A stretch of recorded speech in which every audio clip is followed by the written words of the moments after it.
Assalomu alaykum. Anglayotganinglar Şinjan Xalq Nashriyati tarafidan nashr qilingan roman Bayavandagi Gulxon. Avtori G'ulam Ömer. Birinchi qism. 8 bob. Davomi. Ikkinchi. Kichikkina otushda Tavfiqning paydo bo'lishidagi yangilik birdamdala bulung pishqoqlargacha purib ketdi. Kutilganidek, uning ilib kelgan yangiliklari hammaga qiziqquchi, yangilikqa eng oson moyil bo'ladigan yoshlar orasida qiziqish, yaqinlashish tuyg'usi uyg'otgan bo'lsa, bir munchalarda gumon, shubha, hatto dushmanlik paydo qilishga ulgurdi. Uning kiyim-kechiki, chechi haqida mulohizlar baratdi. Uning murtad bo'lib ketgan bo'lish ehtimoli haqidagi farazlar o'ttirg'a qo'yilishi bilan orqadan chala anglagan birasining gap to'shishi orqasida uni allaqachon murtad bo'lib bo'lganmish degan gapga aylanib atrofga taradi. Lekin qandoqlab bo'lmasin, hozircha u hech kimning biror manfaatiga ziyon solmagani amaliyat bo'lg'achqa yomon ko'rish, dushmanlik tuyg'ulari konkret tus olmagan, faqat qiziqish ustunlikda edi. Bazar ئەتىسى ئوڭۇرۇقتىكى مەدرىسەگە ساۋاق بەرگىلى، يېڭى تاپشۇرۇقلىرىنى ئالغىلى بارىدىغانلار كۆپ بولاتتى. بۇ كۈنى ياشلار بىلەن شۇ يەردە ئۇچراشماقچى بولغان تەۋپىق ئاكىسىدىن مەدرىسە ھەققىدە ئانچە-مۇنچە ئاخبارات ئىگىلەپمۇ باقتى. سىزنىڭچە مالتۇداجى، ئىمىن ھاجىلار قانداقراق ئادەملەر؟ سوپىلاردىنمۇ؟ يا بولمىسا ھەشەمەتچىلەردىنمۇ؟ تەقۋادارلاردىنمۇ؟ ياكى رىياكارلاردىنمۇ؟ Menimcha, aka-uka ikkisi xili yomon emas odamlar, isha ko'rgan, chatgimi chiqqan odamlar. Abduqodir Damullaning bir necha kitobini ashular pul chiqarib qozonda bostirdi. Madrasnimi yoshlar ilm olsin deb soldirganda, amisa ularni taraqqiyparvarlardan deyishga bo'ladi ekan. Demak, umid 95%. Mamtili sal turib bir nimani o'ylayotgandek qilib andin. Ranjimaysiz aka. İşleringizga qarshi berolmayapman. Bugun balkim kechroq kelarman, dedi. Nim deysan oy? Umid 95% deysan. Kech kelaman deysan. Nega bormoqchisan? Bugun O'ng'uriqdagi madrasada otishning talaba yoshlari bilan uchrashmoqchidik. Bir berib jahonning raptayini dansab ko'ray. Nima qilaman? Nimalar qilg'ili bo'ladi? Mo'lcharlab boqay deyman. Tavfiq shundoq deb tushga yaqin uydan chiqdi. G'arb tarafdan sharqqa so'zilgan yo'l madras hovlisining janubiy timi va shimoliy timini yoqlab yana sharqqa ketadi. Ashu yo'l bilan yondosh g'arbdan sharqqa oqadigan o'stang udul madras darvosining shimol tarafidagi so'ngishdan o'tib qo'ra ichiga kiradi. G'arb tarafga qarab turadigan darvozadan kirganda o'ng tarafda hashamatlik jami qad ko'tarib turadi. Jamining rishatka bilan ayirib qo'yilgan hovlisi madras qurasi ichida bo'lib, jamining darvozasi madras hovlisida shimolga qarab turadi.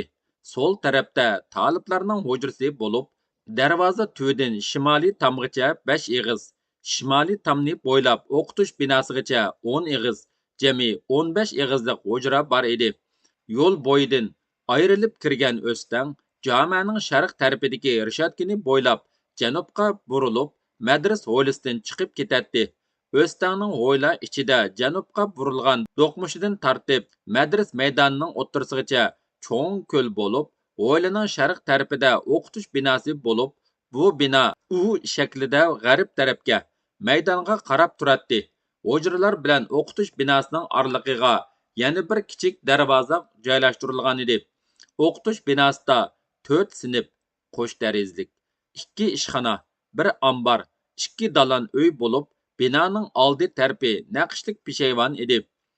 Mamtili apandi madrasning hamma yerini ko'zdan kechirdi. Ko'l bo'yidagi daraxtlar malvaron va ushoq bolalarning daxlisi tufayli qurib ketgan. Derizlarning aynaklari cheqvitilgan edi.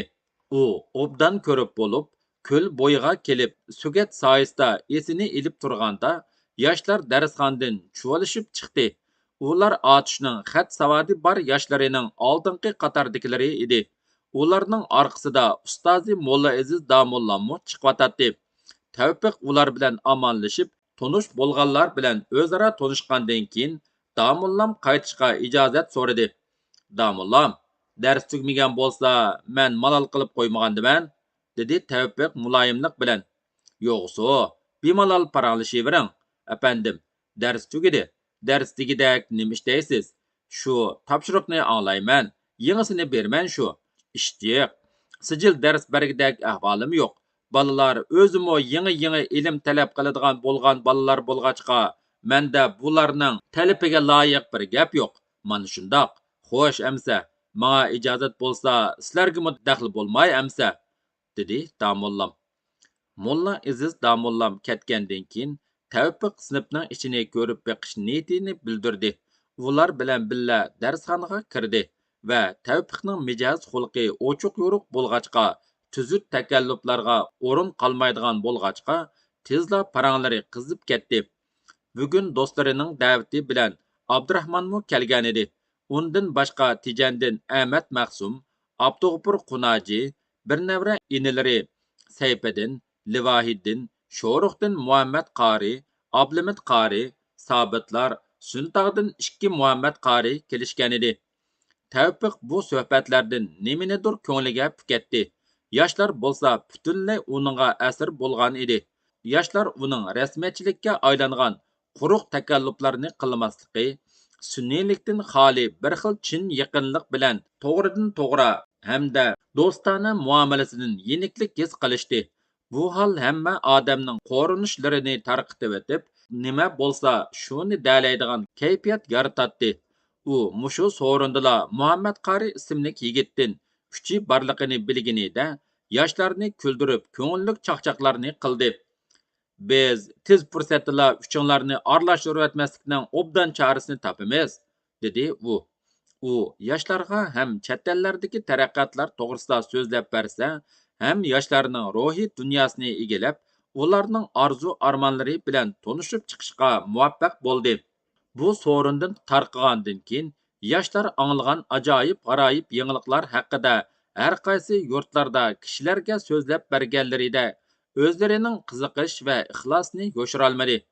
Tavfiq yoshlardan ayrilib, madrasaning qurg'uvchilari bo'lgan Mulla Tudaji, Iminaji Akfukalar bilan tanishib qo'yish niyatida ularni izlab ketdi. 3. Sabit bo'ytoq ham yakki yigona bo'lg'achqa, kechqurunlari, do'stlari va boshqa qo'shni qo'limlar uning uyiga kirib, tun 20gacha o'ltirishib ketishyapti. Sabit kirganlarga cho'chak, jangnomlarni o'qib beradi. Sabit o'ng'uruqdan qaytib kelib, ozroq g'izolandi. Ondan qo'lga bir parcha kitob ilib turadi. Muhammad Qari bilan Ablimid Qari kirib kelishdi. Ular Sabitni ma'shuqi haqida gap qilishga qistab, chiqishib birdam o'ltiradi. Sabitning qo'shnilaridan Abaydulla o'g'li Ablaqni yetlab kirib keldi. Ablaq 8 yoshlarda bo'lib, onasi o'gay bo'lg'achqa hamon yig'ilibla yuradi. Uning ustiga tangtishlarimu toz deb aram bermaydi. Bultur Sabit Bo'stondan qaytib kelib, bu uyda turishga boshlagandan keyin Ablaq uningga o'ginib qolgan edi. Bechora yetim o'g'il Sabitdinla yaxshi gap anglaydi va muloyimlik, erkiltishga erishadi. Sabitmu yolg'izligiga uni hamra deb bilib, uningga akalarcha g'amxo'rlik qiladi. Shunglashqimu Ablaq dadisi sirtdagi ovqatlaridan qaytib kelsla, Sabitkamning uyiga kirayli deb turvoladi. Ularning orqasidan Sabitning kichik ulfatlaridan Akbar kirib keldi. U 10 necha yoshlardagi noiti sho'x bola edi. U Sabitdan boshqa hech odamdan tab tortmaydi. Ularning kirishi bilan yoshlarning chaqchiqi uzilib, birdam hammasi bolalar bilan chiqishdi. Jangnomalardan biror kalima anglasak bo'lmamdi, yigitlar, dedi Abaydulla. Yana anglasangiz, yana shu cho'chakning gapini qilmang, dedi Muhammad Qari. Sabit o'zining oshiqlik tarixini so'zlab bersa yaxshiroqmikin deyman. Sabit javoban susqina kulimsirab qo'ydi. Burnining uchimu terlagandek qildi. Bir qo'li yonchuqida g'ang'izini siqimdab tutishdan bo'shmaydi. Bu chog'da tangtush yigitlardan yana bir qanchasi kirdi. Ularning kirishi bilan Muhammad Qarining Sabitga qaratilgan chaqchiqi unutilib, yangi kirganlar bilan bir qancha eg'izdan esanlik so'rash, chaqchaqlashish bilan bo'lishdi. Oxirida ular diqqatini bugungi o'ng'uruqda anglab kelgan chet el yangiliklari ustiga og'dirishdi.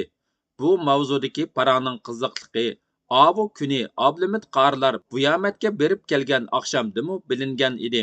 Bugun amdi bu vaqtdagi paranglarni olganlar 3 bo'lishdi. Shuning bilan Abaydulla, dehqon yigitlar va akbarlarning qiziqishini qo'zg'agandan tashqari o'zlarining xumori uchunmi ular bu temada parang qo'zg'ashdi.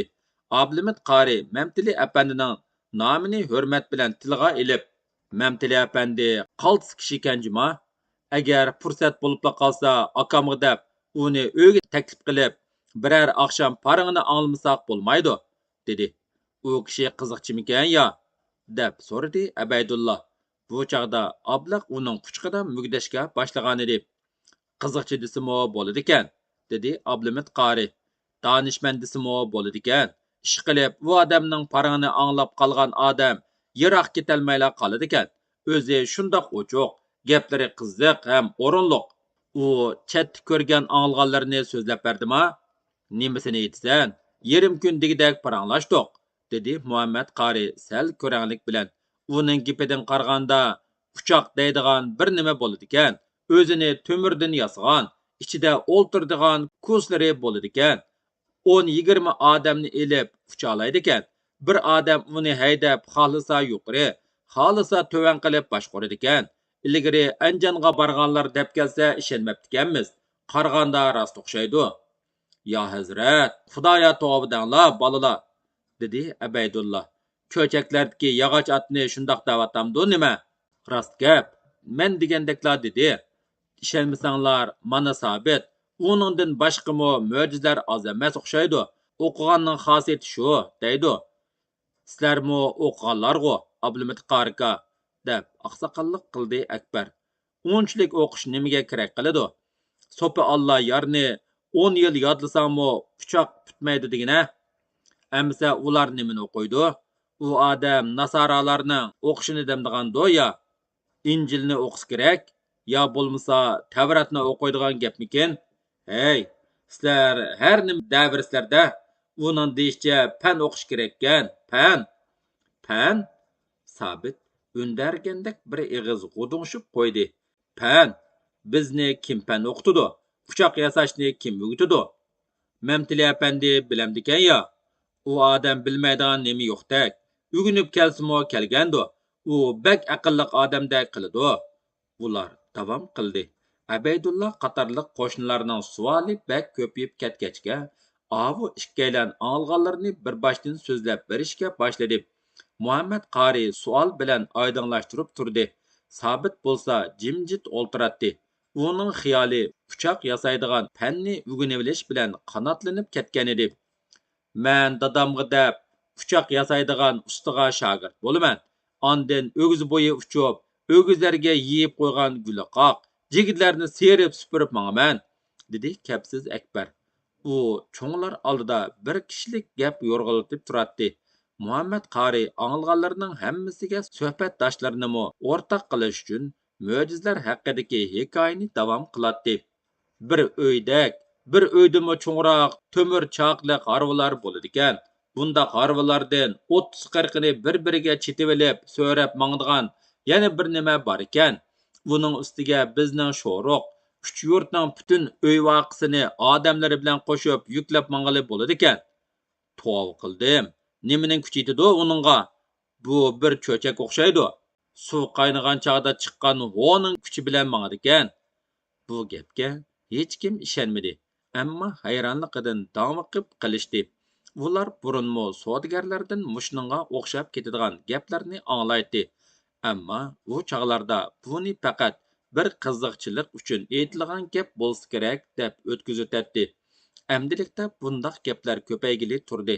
Yana kelib ba'zilari rost chiqmatadi.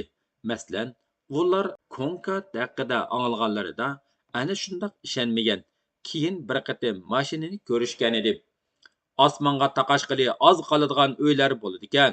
Uning o'gisiga qarmoqchi bo'lsang, do'ppan tushib ketadi ekan. Nim deydigandi bu?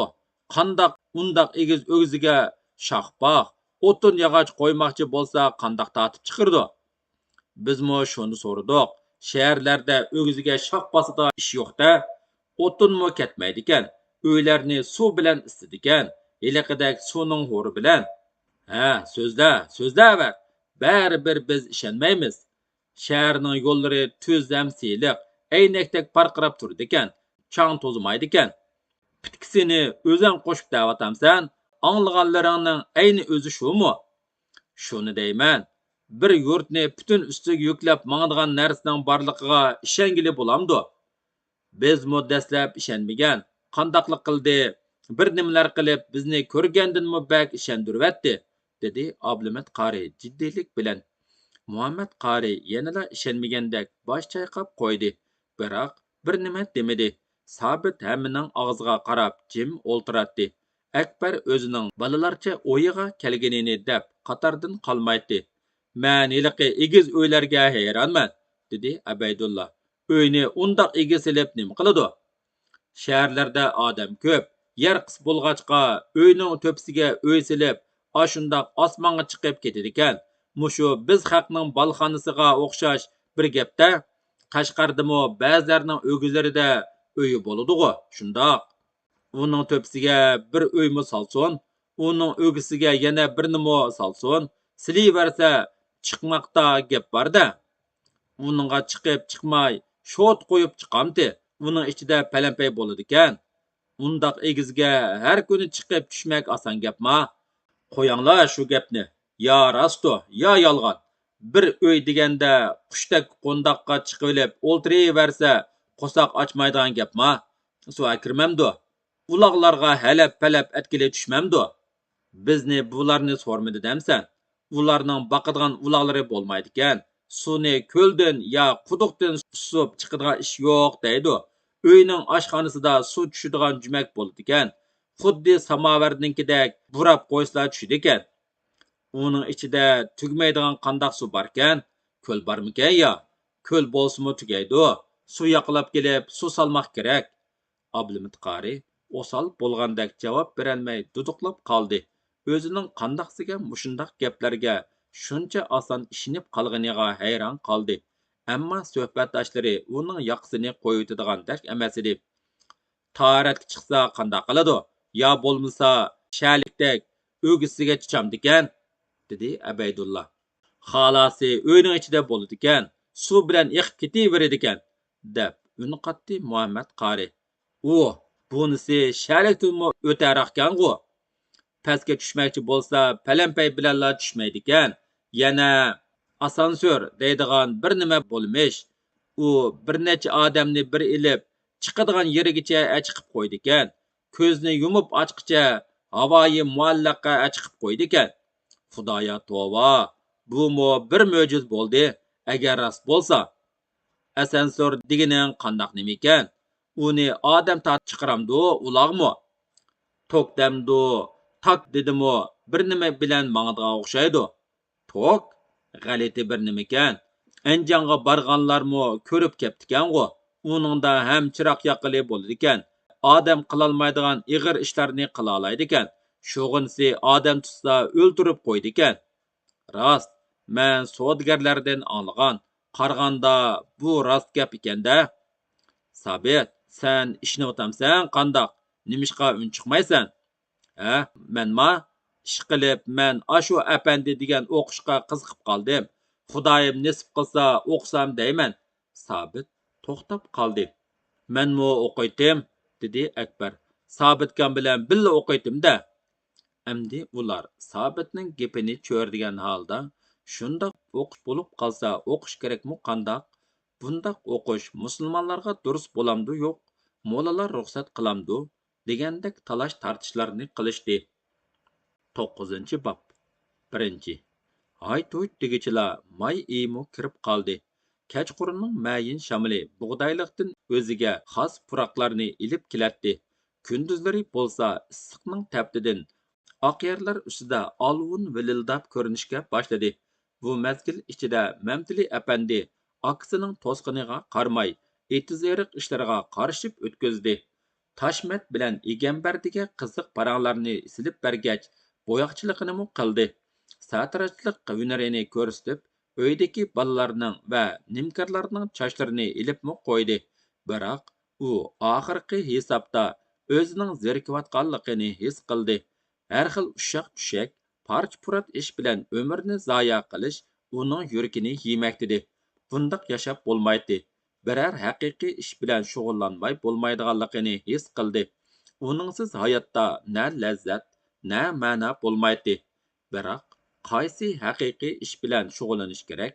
Nizomiddin tevibchilik qilish, mozuzchilik qilish, oshxona ichish qatorliqlarga birma-bir soya qilib chiqdi.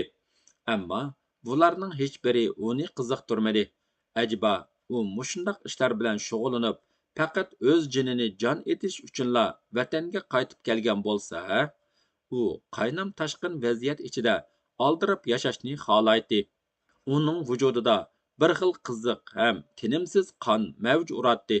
Lekin u o'tdek qiziq yillarda kelolmay qopti. Endi nima qilish kerak? Yana bir qarashda bu yerda turib qilish xatarlikdekmi qiladi. Nimaniki bo'lmasin, buni Qashqardagi do'stlar bilan maslahatlashmay bo'lmaydi. Yusuf Ziyo maktab echib yaxshi qipti. Jaholatga o't ochmoqdanmi ma'nilik ish bo'lamdi. Bo'lmasa Yusufning yinda ishlasimi bo'larmikin? Oxiri u Nizomdinga bu xiyolni aytdi. Nima qilish kerakligini Qashqarliklar bilan maslahatlashib kelsammikin, aka? Shundoq qil, lekin bizning umidimiz qishimizdan ajrmaydigan qarorga kelgan. Hech bo'lmasa hozircha ish pushqimni chiqarg'udak bir nima tepib kelmamdiman. Bo'ladi, berib kelgin. Mamtili apandi atsi sahardla yo'lga chiqdi. U Udulla Novishi maktabga bordi. Majiddin apandi mushu yerda ekan. Yusuf apandi Ahmad apandiga bola avatdi. To'xtachi Qashqarda bo'lmag'achqa, Mamtili apandi Qizil Dovga chiqmaslik niyatiga keldi. Boshqa do'stlar mushu yerda jam bo'lishdi. Bak uzoq yo'qolib ketdilg'u apandim. Yusuf apandi Tavfiqdan og'ringan holda so'radi. Bizni unutibla ketdilg'u. Koni do'stlarni qandoqmi shuncha tez unutib qolay? Unutmadim. Siz degandek bak uzun vaqt o'tib ketganimi yo'q. Xo'sh, do'stim, nima qilyapsiz? So'radi u Ahmad apandidan. Bekarli yurdim. Mushundoq bekarlar yurmasak bo'ladi. Bir ish qilsak bo'ladi. Bir ish? Dedi Majiddin apandi e'tiroz bildirib. Endi bir ishning peshini tutqudak fursat qolmadi. Eng yaxshisi bir ishni kelgan yeringlarga berib qilsanglarmikin? Bu gap hammalarni o'ylantirib qo'ydi. Nimlarni da'vatsiz, doktor? Chaqchaq qilyapsiz? O'zi kelgan yor, o'zi ketgan yor degandek o'zimiz keldik. Endi ketishimiz texmo tez bo'lsinmi? Mamtili apandi rasmiy ohangda so'radi. Nima qilay deysiz? Biz oqartquchilarmiz. Yana nima qilatdik? Shu tap xalqimizga eng zo'rurimi shu. Lekin apandi, vaziyatning taraqqiyotini to'g'ri mo'lcharlamakmi zo'rur, dedi Majiddin apandi. Ahmad apandi, go'yo sizlar qanday qaror chiqarsanglar, men shu da'vatgandek beshini yerga silib jimla o'ltiradi. Yusuf apandining tashqi ifodalaridan Majiddin apandi bilan bir fikrda yoki Mamtili apandi tarafida ekanligini bilib bo'lmaydi. Hech bo'lmasa bir necha zaman tinch bo'ldiganligini jazmlashtirishga bo'ladi. Chunki Shing'isay texi amdila put taraf turdi. Qo'zg'olonchi qo'shinlar texi mavjud, dedi Tavfiq mulohiza yurgizib. Xo'ja Niyoz hoji muavin raislikka taklif qilinayotdi. Bundaq ahvolda yangi hukmronning qandoq siyosat yurgizishini mo'lcharlash mumkin? U Sovet ittifoqining yordamini qo'lga keltirish uchun xalqchillik tonini kiydi. Hamda mushu to'nga loyiq turishi cho'qim. Ammo oxirida-chu? So'radi Majiddin apandi. Oxirida? Dedi Tavfiq yondirib. Balkim hech nim bo'lmas. Agar Sovet ittifoqining ta'siri o'z rolini ko'rsatsa, Shing'isi bizning siyosiyga aralashmaydigan oqartquchilar ekanligimizga ishinib qolsa, dedi Majiddin apandi qo'lidagi hosini yeb ashgandek qilib bir necha pirqirtib. Bu ulardan kutadigan umidmi? Cho'pon bo'riga umid bog'ilgandek samimiy umidmi? Sovet ittifoqiga yaxshi ko'rinmak uchun cho'qim Sovet siyosatiga uyg'un siyosat yurgizishi kerak. Buning oqartish ishlaridagi ijobiyligini ko'rib, siyosiy jihatdagi tozlashlarini nazardan saqit qilib etsak, bangvashlik bo'larmikin deyman. Hozir bizning bu taqliddagi muhokimamiz sal vijdon chekidan chiqib ketyapti qandoq? Deb so'z qistirdi Yusuf Ziyo. Böğrü toq bolsa belkim yemas, dep ümit qiladi bu kishi, dep bosh chayqadi Majiddin apandi. Shundoq, böğrü degan yirtqich, u qo'saq to'ydirish uchunla yirtqich bo'lgan emas, dep davom qildi Tavfiq. U to'q bo'lsimi jon ilib ketaverdi. Bu uning mantiqisi. Ana xolos, dedi doktor. Yana nima ishinib qolsa deysiz amsa? Apandilar, biz jon qayg'usiga tushib qolgandakmi qandoq? Yana bir qitim askartdi Yusuf apandi. Biroq qaramliq qilishmi bo'lmaydi-da. Nadili bo'lsa insoniyat uchun xizmat qilg'ili bo'ladi. Xohlasanglar Turkiyaga qaytib ketayli. Bo'lmasa Afrikadagi ibtidoiy davlatlarga berib fidoyi bo'layli. Ha. Mamtili apandi jarangliq ovozda xotirjamlik bilan kuldi. Orqadan chaqchaq aralash. Siz nimadan shunchalar hurkib ketdingiz? Arvon elib qochmoqchimi? Birinchidan, o'z elimiz yordamga muhtoj turganda boshqa elga fidoyi bo'lib berishimiz kulkili ish bo'lar. Qaraganda bizning yurtimiz Afrikadan eshib tushgidek darajada ekanligini to'nidik. Ikkinchidan, yaxshi ish qilamizlar deydi ekanmiz. Hamma yerda qarshilikqa uchraymiz. İqtidoiy o'rmonning bo'risi odam yemaydi demsiz, dedi. Shuni samingizga silib qo'yayki, bizni paylab yurayotganlar bor. Men bu quyruqlarni bir necha qatim sizib qoldim. Quyruqlarning vazifasi shundoq, paylash bedeliga maosh oladi. İştiqa egisi nima uchun so'ngak beradi? Albatta ularning ashundoq majburiyatlari bor-da. Biroq bizning vazifamiz qechish emas. Tavfiq do'stlariga passiv ta'sir bermaslik uchun o'zini xotirjam tutib shundoq dedi. Har qanday hokimiyatning ana shundoq bir talay alohida xizmatchilari bo'ladi, apandilar. Shuni unutmanglarki, yoz kuni chivindan xoli bo'lg'ili bo'lmaydi. Chivinlarning qo'nish ehtimolidanla ko'ngliga shak keltirgan kishi och qoladi albatta. Bu xuddi quchqachdan qo'rqib ekin ekmagandek bir ish bo'ladi. Mamtili apandining xotirjam so'zlari bilan talash tortish vaqtliq to'xtagan bo'lsa-mu, lekin ko'ngillar qatiga yo'shirilgan vahima tarqab ketmagan edi. Insonning yashash istiki, o'zini muhofazat qilish tabiiy tuyg'usi xatar oldida dakka-dukka paydo qiladi. Orada paydo bo'lgan o'ng'aysiz vaziyatdan qutulish uchun Majiddin apandi temini yutkidi. Apandim, bizga qachongacha mehmon bo'lasiz? At ketaman, javob berdi Mamtili apandi salmoqliq bilan. Ichim pushib, sizlar bilan didorlashib chiqay debla kelgan edim. Ati tushgacha bozor aralasam, tushdan keyin ketaman. Bozorda qiladigan sodliqimmo ko'p emas. Kitob olaman. Ondan yaxshi ustiga boshlab barsanglar, bir tambur setib olmasam bo'lmadi. Ha, rost apandim, dedi Majiddin muhim bir ishni yodiga olgandek. Sizni bir xushal qilay deb Shivit doktorxonasidan iliqi pianinoni so'zlashib ilib qo'ydim. Qandoq xushal bo'lgansiz? Shundoqmi? Xushal bo'lmamdigan. Bakmi payz ish bo'pti.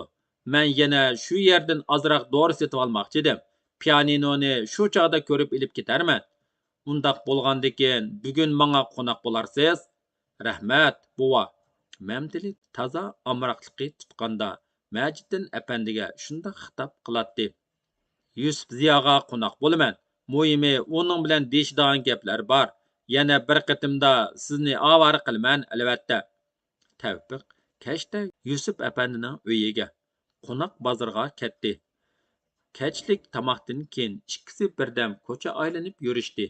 Ana shu chog'da Tavfiq Yusuf apandi bilan vatanda qilib xizmat qilish yoki chetga chiqib ketish masalasi haqida aniq fikrlashib olishga fursat topdi. Siz qandoq o'ylaysiz, do'stim? Deb so'radi u. Yusuf Ziyo osmon gumbazining oldi tarafdagi qorayib ko'rinayotgan o'gizlar ustiga egilib tushgan yoyidagi pilildab ko'rinishga boshlagan yulduzlarga bir haza qarab jimjit mandi. Oxir u o'z ko'z qarashini qo'yishdan ko'ra Mamtilining ko'z qarashini bilib beqishni to'g'ri hisoblab qaytirib so'radi. Sizlar-chu, sizlar qandoq o'ylayapsizlar? Sizlarning o'ylarini bilib baqqim bor. Mening fikrimni so'rsangiz, men nima deydim? Yo'limizdan qaytmasak yaxshiroq bo'ladi, dedi azaldan o'z qarashini yo'shirmaydigan Tavfiq. Anglaganmidingizkin, bo'ri qo'y podisiga tegishdan burun podini aylanib buvlaydi ekan.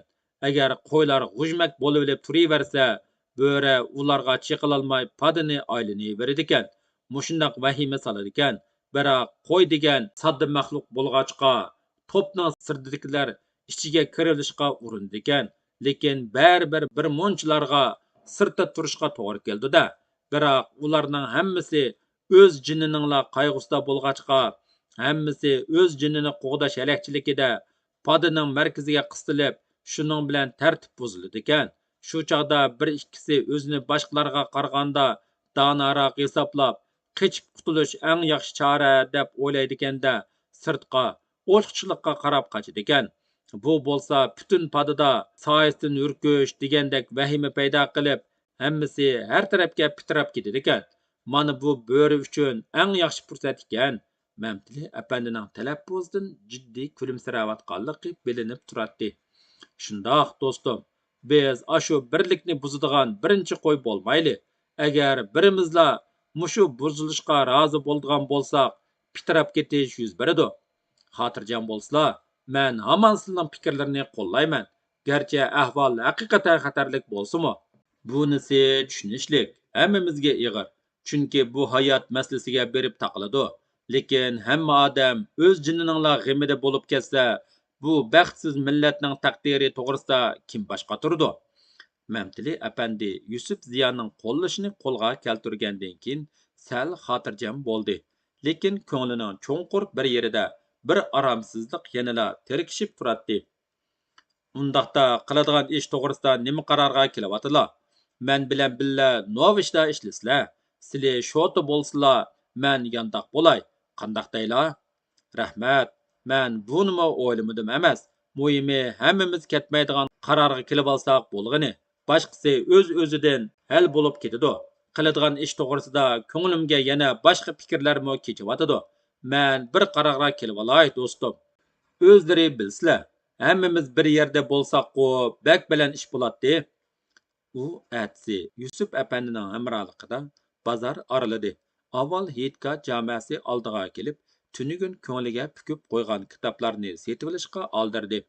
U Navoiyning Chahor divonini, Divon Mashrabni va yana klassiklarning boshqa bir necha asrini setib oldi.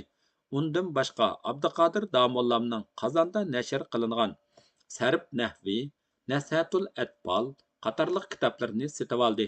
Bu kitoblarni o'ng'iriq boylaridan Mulla Tudoji, Iminhojlar pul chiqarib nashr qildirganligini aksidan olgan va avu kuni ular bilan tanishqili borganda ularning og'zidanmi olgan edi.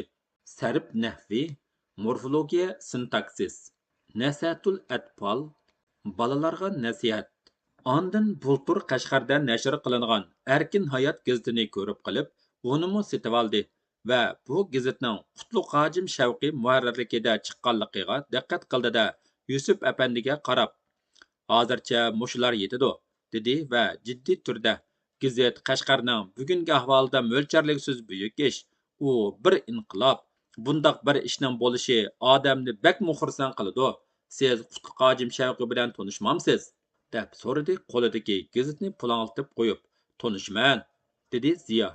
Agar u zot xolsa, menmu do'stlashib qolsam bo'ladi. Siz bu ishning huddisidan chiqa olaysiz. Bo'ladi. Men u kishi bilan uchrashganda sizli to'g'riliq paran qilay. U cho'qim sizlarga qiziqadi. Yana bir kelganimda jazman tanishib qoldiganligimga ishonsam bo'ldi-kanda. Rahmat, apandim. Әмді meni chalg'u asob yasaydigan dangliq ustining do'koniga boshlab borsangiz, shuning bilan malol qilishim to'xtaydi. Ondan Hilol Ahmarga ketaman. Buvay bilan billa bo'lib qaytaman. Yusuf Ziyo mamnuniyat bilan do'stining xizmatida bo'lib, uni O'stan bo'yi ko'chasiga boshlab ketdi. Ular Hitka oldidan aylanib o'taylik da'vatganda, ularning oldidan valining pochtasi surhayvalik qo'riqchilari bilan Yavig tarafga o'tib ketayotgan ekan. Buni ko'rib Yusuf apandi Sovetdan avatlagan yangi vali shu bo'lsa kerak. Qaraganda teraklik juziga minibdi-da. Teraklik juzi hozirgi 5 xil metal magazini joylashgan yer. Ilgari bu yerda viloyatlik soqchi idorasi va Yavig turmasi bor edi. Bu yerni teraklik bo'lgani uchun teraklik juzimu deyishatdi. Davomi bor.